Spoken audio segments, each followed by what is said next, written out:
Welcome to One Chapter, One Thought.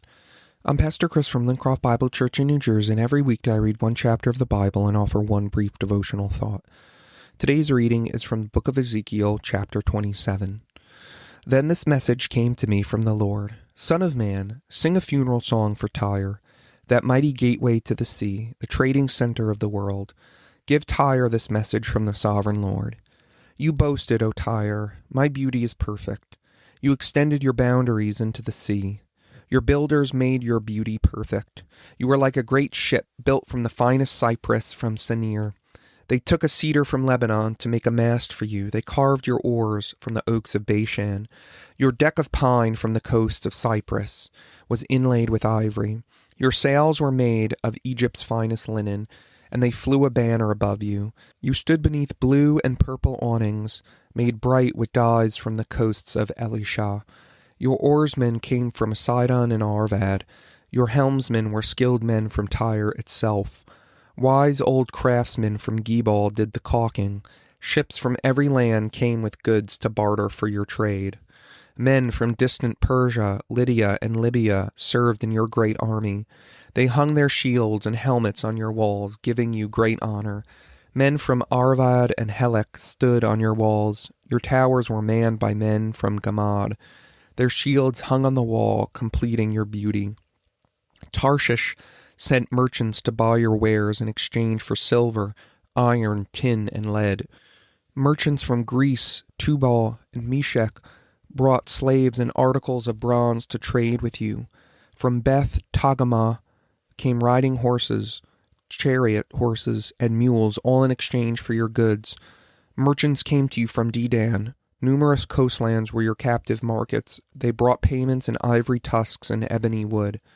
Syria sent merchants to buy your rich variety of goods. They traded turquoise, purple dye, embroidery, fine linen, and jewelry of coral and rubies. Judah and Israel traded for your wares, offering wheat from Minnith, figs, honey, olive oil, and balm. Damascus sent merchants to buy your rich variety of goods, bringing wine from Helbon and white wool from Zahar. Greeks from Uzal came to trade for your merchandise.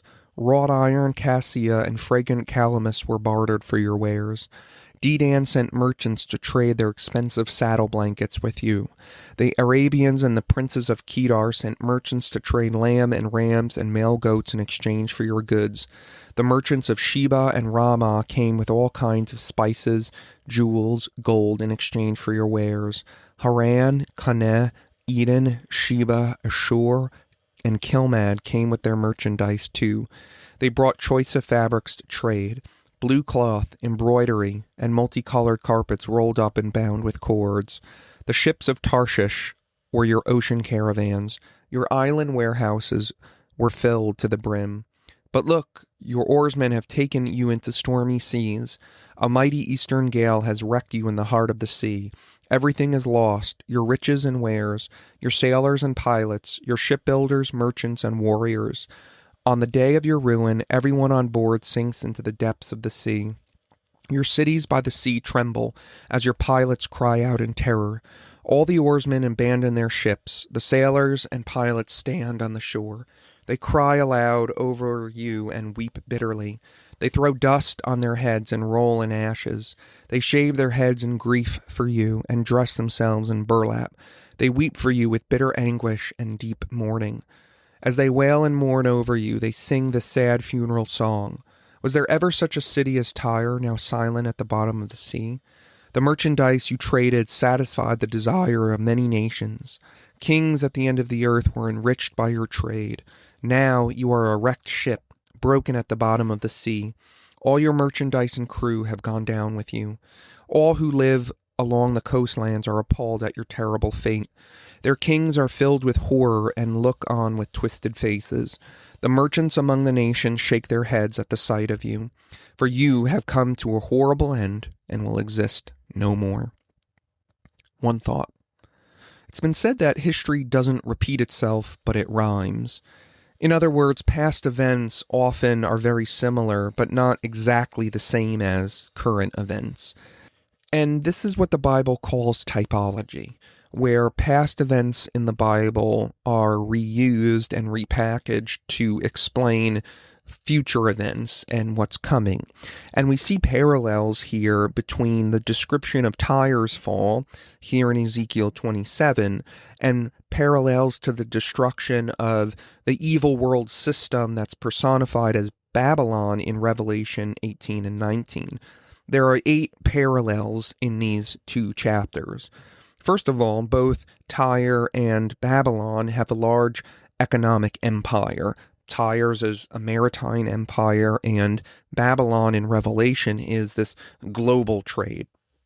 There's extensive cargo lists of things that are traded. Number 3, merchants are being enriched. Number 4, sailors mourn her destruction. Number 5, there's sudden destruction. For Babylon, this world system, the book of Revelation says it happens in 1 hour. Again, Revelation's not speaking literally there, but meaning very quickly. It will all fall apart. There is this lamentation formula of alas being used, this lamenting over the fall of Tyre and Babylon. The nations are shocked and horrified by the fall, and pride precedes judgment. What we find is that the way that God works in the past is often how he will also work in the future. God judges nations, and eventually he will judge the whole world, not just for their idolatry, but also for injustice. And here it's specifically economic injustice, where the nations enrich themselves while becoming indifferent to human suffering. Affluence can become intoxicating, and it can make us think that we are self-sufficient and we don't need God.